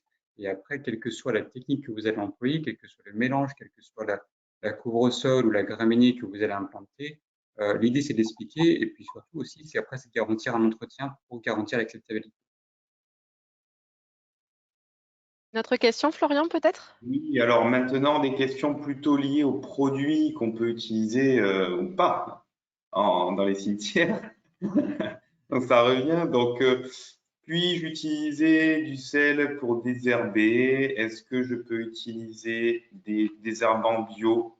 Peut-on utiliser des anti-germinatifs? Donc, 3 questions liées plutôt aux questions des On va peut-être produits. laisser répondre Clément sur le sujet, sur la question du sel. Vous êtes des Il te experts reste. aussi. Alors, premier élément de réponse, le webinaire s'appelle Zéro phyto dans les cimetières, c'est possible. Donc, effectivement, c'est pas le lieu où on va vous faire la liste des produits possibles dans un premier temps. En tout cas, sur la question du sel, le sel n'est pas un produit qui est autorisé à des fins de désherbage. Donc, le sel n'est pas un désherbant autorisé et en tant que collectivité, notamment, vous n'avez pas le droit de désherber avec du sel. C'est clairement un produit interdit. Fredon Occitanie a produit l'an dernier, en début d'année, une plaquette récapitulant la réglementation dans les GEVI et notamment dans les cimetières en lien avec les produits phytosanitaires et donc les produits désherbants. Et évidemment, il y a ces éléments-là qui sont précisés d'une manière générale. Tout produit qui n'a pas d'autorisation spécifique, par exemple pour désherber, est de fait interdit. Pour la question des anti-germinatifs, eh bien, on revient à cette question en fait, dire du zéro phyto. Et effectivement, depuis le 1er juillet, les produits phytosanitaires d'origine chimique sont interdits dans tous les espaces publics, y compris dans les cimetières. Les anti-germinatifs donc font partie de ces familles-là et donc ne sont pas utilisables dans les cimetières. Les seuls produits, si on parle vraiment de produits qui restent autorisés pour la loi, sont des produits qui sont homologués à des fins de désherbage et des désherbants de biocontrôle. C'est des désherbants foliaires qui sont globalement à base d'acide et qui ont une action uniquement sur l'aspect foliaire du végétal, donc avec un rythme de passage qui peut être important et qui sont contraints par un nombre maximum de passages par an, donc qui sont forcément, on va dire dans les faits, complémentaires avec des techniques alternatives d'entretien. Alors, je vous propose d'arrêter. Merci Clément, je vous propose d'arrêter là la partie échange pour pouvoir aborder la partie communication et les ressources rapidement et on reprendra des questions en fin, ce qui permettra à ceux qui souhaitent se libérer de pouvoir bénéficier de tout ça. Donc j'invite Florian à avancer à la slide suivante. Voilà, donc quelques ressources à mobiliser. Donc je te laisse avancer encore un petit peu plus. Voilà, la première chose que l'on tenait à vous partager, c'est que dans le cadre de l'animation de la charte Objectif Zéro Phyto en Occitanie, la Fredon a accompagné plus de 600 dans ces 2 chartes régionales, plus de 600 gestionnaires. Et donc, on a identifié un grand nombre de communes qui gèrent sans phyto leur cimetière. Et ces communes sont inventoriées sur une carte interactive en ligne qui apparaît en bas à droite sur la photo. Et vous pouvez cliquer sur des communes autour de vous pour voir si leur cimetière il est enherbé, végétalisé, etc. Ça peut vous permettre d'identifier des voisins avec qui échanger sur leur changement de pratique et les solutions qu'ils ont pu trouver. N'hésitez pas non plus à nous contacter, Florian ou moi, pour qu'on vous indique quelles communes autour de vous on identifie et pour lesquelles on peut faire aussi des liens avec votre contexte spécifique. De la même manière, les CAU ont aussi de nombreuses références de la sorte. Ensuite, on va aborder aussi des outils qu'on a, enfin voilà, la communication, puisque comme on l'a dit dès le début, Laetitia l'a beaucoup souligné, Caroline aussi, il faut avant tout communiquer et sensibiliser les usagers de votre commune et du cimetière sur ce changement de pratique qui est en place. Sauf qu'une fois qu'on a dit ça, on se rend compte que pour beaucoup de communes, c'est pas si facile de mettre en place. Donc, on a créé des outils pour ça. Mais quand on parle de communiquer, de quoi parle-t-on réellement? C'est déjà important de communiquer en interne, que à la fois tous les élus, toutes les équipes techniques soient bien au fait de ce changement et soient sensibilisés pour pouvoir apporter réponse aux usagers. De la même manière, il ne faut pas négliger l'information auprès des autres services que les services techniques au sein de la commune. La bibliothécaire, par exemple, peut être en relation avec les usagers qui s'interrogent, la personne qui est à l'accueil de la mairie. Donc, c'est important que tout le monde aille dans le même sens pour apporter réponse, puisque c'est avant tout des interrogations sur ce changement observé. Qui peuvent se poser. Ensuite, il est important de communiquer donc envers les usagers et les habitants. Et là, vous avez pour certaines communes voilà, des outils numériques à votre portée, un site internet, soit des newsletters auprès des habitants. Donc, il ne faut pas hésiter à les mobiliser pour expliquer les choses régulièrement. Et puis, il y a des outils pédagogiques qui peuvent être mis en place. Si vous avez un bulletin municipal, c'est l'occasion d'en parler aussi. Et puis enfin, voilà, toute animation qui peut venir épauler les choses, comme l'a évoqué Laetitia tout à l'heure en termes de chantier participatif, ou Caroline plutôt, pardon, voilà, concerter, voilà, ce sont des choses qui vont accompagner cette entrée en matière dans le changement de pratique. Et puis enfin, il faut communiquer sur site, puisque c'est là aussi que les usagers vont constater du changement. Donc déjà, l'affichage à l'entrée, c'est un endroit clé, hein, puisque en entrant dans le cimetière, on est informé. Le point d'eau, où on va aller chercher de l'eau pour arroser les végétaux de sa tombe. Il y a plein d'endroits où ça peut être le cas, au niveau des poubelles également. Et puis dans les allées, parce qu'on vous le dit souvent, c'est important d'expérimenter. Voilà, donc on a vu des communes qui allaient enherber, mais trouver le bon mélange. Parfois, elles font un test sur une petite zone. C'est important de sur site expliquer que c'est une phase d'expérimentation. Et puis quand on se lance vraiment, avoir au niveau des allées, par exemple, un panneau qui indique qu'on est en phase de transition, que c'est un choix que de l'enherbement et qu'on laisse enherber, que c'est volontaire, c'est important pour que les gens sachent aussi sur place ce qui se passe. Et puis voilà, c'est vraiment une approche complète qu'il ne faut pas négliger pour accompagner le changement technique que l'on a pu balayer jusqu'à présent. Donc, on va juste voir quelques exemples parce qu'on a des ressources déjà à partager à ce sujet. Notamment, on a créé un panneau en fait que vous pouvez acheter sous forme de panneau ou mobiliser sous forme d'affiche, qui est disponible sur notre site pour les communes d'Occitanie. Donc, du moment que le message est raccord avec ce qui est écrit sur ce panneau, vous êtes tout à fait invité à le mettre à profit. Et puis, on a la commune de Montpellier qui est aussi adhérente à la charte Objectif Zéro Phyto, qui a partagé une plaquette qu'elle a faite à l'attention des usagers pour sensibiliser, qui peut être une source d'inspiration intéressante. On va voir quelques exemples en images de communes qui communiquent et pas des moindres. Voilà, donc à la fois avec ce panneau et à la fois avec d'autres panneaux. On voit un exemple de panneau dessiné par des enfants. Donc Laetitia le disait, c'est une ressource aussi à mobiliser que travailler avec les écoles.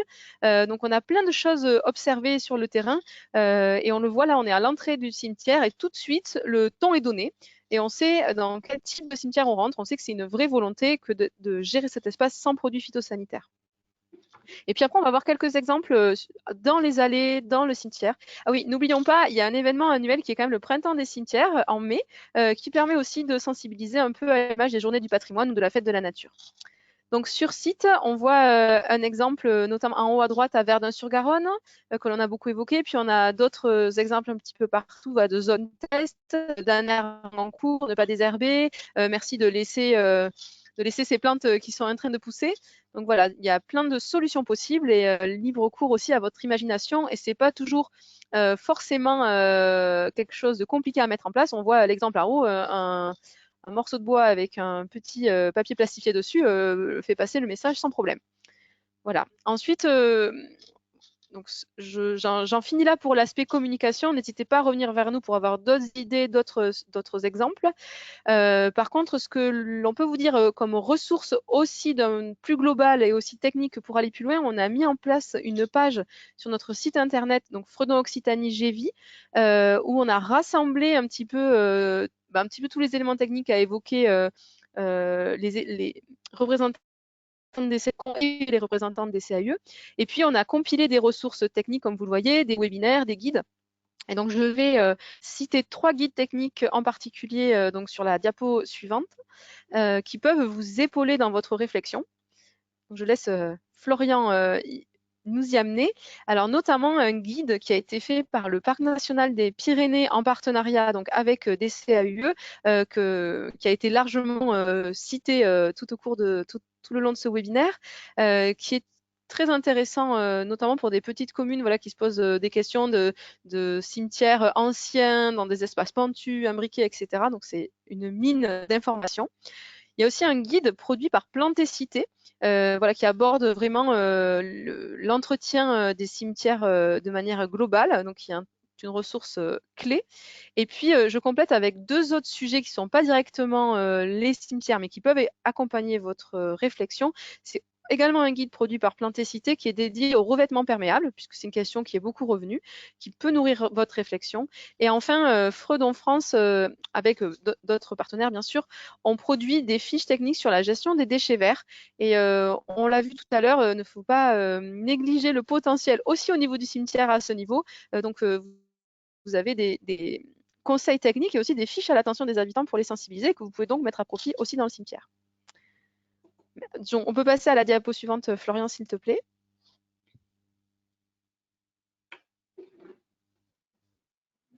Voilà, donc plusieurs questions, on l'a vu, tourner autour de la réglementation. Donc, on vous a listé ici quelques outils pour creuser cette question. Donc, il y a notamment une synthèse produite par Plantécité, dont on a vu le schéma en préambule, et d'autres outils voilà, de ressources. On vous enverra le diaporama pour tous les participants, donc vous pourrez cliquer sur les liens pour aller plus loin. Et puis, vous le voyez en bas, c'est la plaquette évoquée par précédemment qui synthétise la réglementation que l'on a produit récemment pour aider les gestionnaires à y voir plus clair sur l'extension de la loi Labbé et autres réglementations qui entourent l'usage des produits phytosanitaires. Et enfin, le changement de pratique, évidemment, implique du temps, de la réflexion, et parfois, des aides peuvent être intéressantes pour accompagner les gestionnaires dans leur démarche. Alors, on va citer 3 aides, 3 outils en tout cas en ce moment, notamment le dispositif VTA, donc Volontariat territorial en administration, qui est un dispositif temporaire proposé par l'ANCT jusqu'à la fin de l'année, qui permet aux communes rurales d'embaucher un jeune diplômé pour l'aider dans la gestion de projets sur son territoire. Donc, pourquoi pas le mettre à profit dans votre changement de pratique au niveau de cimetière et plus large, selon votre ambition à ce niveau. Ensuite, il y a un appel à projet EducEau porté par l'Agence de l'eau d'Our-Garonne en ce moment, jusqu'en novembre. Et on l'a vu, la question de l'eau est pleinement liée au choix que l'on fait, que ce soit en termes de au niveau de l'imperméabilisation des sols et aussi de l'usage de l'eau pour accompagner la végétalisation. Donc, cet appel à projet peut être intéressant à mobiliser. Et enfin, nous vous indiquons la plateforme Aide Territoire, qui est une plateforme nationale qui répertorie en ligne l'ensemble, ou en tout cas un grand nombre d'aides disponibles sur votre territoire. Donc, il ne faut pas hésiter à y faire un tour aussi pour en savoir plus. Et bien sûr, nous, on relaie à travers notre newsletter régulièrement toutes les aides dont on a l'écho par nos partenaires en région Occitanie. Et puis, pour aller toujours plus loin dans votre approche, il ne faut pas hésiter à contacter donc, les CAE de votre département et leurs ressources. Donc, je laisse peut-être Laetitia ou Caroline évoquer ces 2 ressources en un mot. Oui, donc vous avez sur le site des CAE d'Occitanie un espace ressources qui peut avoir à la fois de documentation et à la fois des références, des réalisations. Et ensuite, il y a un site national sur l'Observatoire des CAE qui regroupe des références sur tout type de projet, mais pas mal de références également en cimetière. Voilà. Merci Laetitia. Et puis peut-être que Florian, tu peux nous en dire un peu plus sur comment aller plus loin avec l'appui de la Fredon Occitanie. Oui, alors voilà, tous les sujets dont on a parlé ce matin, ils se reportent sur Florie et sur moi. Donc, vous pouvez nous contacter directement, comme elle a dit tout à l'heure. Il y a aussi d'autres chargés de mission qui sont à votre disposition sur d'autres sujets, comme sur les captages d'eau prioritaires et puis sur les ambroisies, sur les thématiques mêlées avec les nôtres. Donc, il ne faut pas hésiter à contacter ces personnes, Ira et là, et Anne-Marie Ducasse-Cournac. Sur le sujet de l'ambroisie. Vous avez les coordonnées de chaque chargé de mission animateur sur la diapo. Et puis, si vous êtes aussi friand de nouvelles, comme l'a dit Florie, notre newsletter, je le répète, et puis les newsletters des autres projets de Fredon, des autres réseaux comme captage d'Occitanie et puis sur les ambroisies. Donc là, c'est le meilleur moyen pour rester connecté sur les nouvelles, c'est ces newsletters, mais aussi sur notre site internet qui fait le miroir avec les newsletters, qui est très très dynamique, où il y a beaucoup d'informations. Donc n'hésitez pas à aller voir nos sites, tout comme ceux des CAE d'ailleurs. Voilà, donc je pense qu'il y a assez de ressources pour se renseigner sur tous ces sujets et on espère que vous irez lire ces documents techniques qui peuvent vraiment vous appuyer et vous aider dans l'évolution que vous souhaitez engager pour vos communes. Peut-être avant de prendre les questions, on va peut-être dire un mot aussi sur nos. Voilà, on va avoir un dernier rendez-vous webinaire cette année. On va simplement vous donner cette date avant que certains nous laissent peut-être déjà, vu que je vois l'heure approcher. Florian, je te laisse en dire un mot et puis après on prendra les questions qui restent. Très bien. Alors voilà, comme tous les vendredis, comme souvent, les webinaires sont organisés les vendredis. Ce sera le 5e de l'année, animé par Fredon Occitanie et des partenaires. Ce sera le RNSA sur la question des plantes allergènes, quelques clés pour les éviter. Donc, on vous donne rendez-vous le 7 octobre. Les inscriptions sont ouvertes. Vous allez sur le site de la Fredon et vous aurez un article qui résume l'ensemble des webinaires passés et à venir, où vous aurez tous les liens pour vous inscrire. Et également, ils apparaissent aussi dans la newsletter. Voilà, donc on espère vous y retrouver. Sujet hautement important puisque le choix du végétal doit se faire aussi au regard des problèmes liés à la santé publique et notamment sur ces plantes allergènes. Voilà, et puis juste les webinaires passés sont en rediffusion et celui d'aujourd'hui, on va le mettre très vite sur la page YouTube de la Fredon. Ce sera diffusé d'ici la semaine prochaine sur le site internet. Donc, on ne va pas tarder à le mettre en ligne. Comme ça, vous pourrez tout de suite le revisionner et le transférer aussi à vos collègues. Quelques questions si on a le temps, mais c'est vrai qu'il nous reste 2 minutes. Alors, on va prendre deux, trois questions, et puis voilà, ceux qui sont encore là, comme ça, auront réponse, puis on les aura dans la rediffusion. On a quand même pas mal abordé globalement. Il y avait une question liée au ruissellement des eaux et l'infiltration plutôt. Si un cimetière ou a été pollué, a été un site pollué par exemple, pollution industrielle, c'est une question de Xavier Morelli. Comment faire, quelles contraintes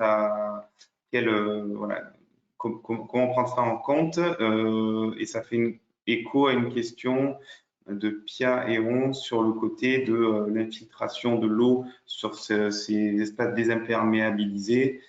Comment être vigilant à ce niveau? Voilà, donc c'est une question un peu plus large. Est-ce que vous avez des éléments de réponse côté CAE? Alors moi, pas du tout. Là, on rentre dans des choses hyper techniques. Donc là, pas du tout. Et je n'ai jamais été confrontée à cette question-là, donc j'aurais beaucoup de mal à y répondre. Peut-être qu'on peut inviter les participants qui sont concernés à venir vers nous et le moment venu, on étudiera un petit peu le contexte spécifique et on essaiera de les aiguiller au mieux vers des partenaires qui pourront avoir des réponses techniques. On est dans de la réglementation vraiment très pointue là, donc on n'est pas en veille juridique, surtout dans les CAE, même s'il faut être ouvert à tous les sujets. Il y a des moments où ça dépasse quand même un petit peu nos compétences et nos connaissances en tout cas. Voilà. Après, et de la même manière, pour nous, on essaye d'être les plus techniques possibles, mais il y a des sujets où on n'a pas forcément encore étudié l'ensemble du champ des possibles et des contraintes. Après, je pense que la question, c'est plutôt sur l'infiltration aussi de l'eau. Il vaut mieux infiltrer l'eau que de la canaliser pour l'amener ailleurs, qui pose d'autres soucis. Et notamment, on n'en a pas parlé, mais aussi des produits utilisés pour l'inhumation. Donc, c'est vrai que voilà, toutes ces questions-là de pollution de l'eau sont des questions qui nous dépassent un peu, mais qui doivent être également prises en compte. Mais c'est mieux de garder l'eau du cimetière dans son cimetière, voilà, que de le canaliser, d'avoir des ruissellements en dehors du cimetière. Ça pose beaucoup de problèmes sur les églises notamment, qui sont à côté des cimetières. Et on a voilà, la pollution des sols du cimetière qui viennent dégrader les enduits des églises. Tout à fait. Parfait. Bon, je pense que c'était la question un petit peu voilà, qui posait, où il y avait un besoin de réponse. Je pense qu'on a fait le tour des questions. Bon, le temps, on est à 12h30, donc je pense qu'on va arrêter là. C'est très Merci. bien. Alors moi, je me permets de remercier tout le monde, de redire que donc vous pouvez contacter les CAE pour aller plus loin. Donc dans le diaporama, on a mis les coordonnées des 2 intervenantes aujourd'hui, donc vous allez le recevoir. Mais pour connaître les autres coordonnées des autres CAE, je vous invite à aller faire un tour sur leur site internet, des CAE d'Occitanie, pour trouver ces références. Et puis concernant côté Fredon, Florian et moi, on est là aussi pour vous accompagner à l'échelle du gestionnaire. Donc, il ne faut pas hésiter à nous contacter pour qu'on vous apporte aussi nos conseils techniques sur votre changement de pratique. Et puis, voilà, ça vient d'avoir en tête qu'on travaille en binôme, enfin en partenariat en tout cas avec les CAE. Donc, nos 2 structures sont là pour vous épauler. Merci à tous pour votre attention. Nous vous adressons tous les éléments par mail bientôt. La rediffusion sera sur la chaîne YouTube prochainement et on vous donne surtout rendez-vous le 7 octobre prochain parce que végétaliser c'est bien, mais gare aux allergènes. Bonne journée à tous et à très bientôt. Au revoir. Au revoir.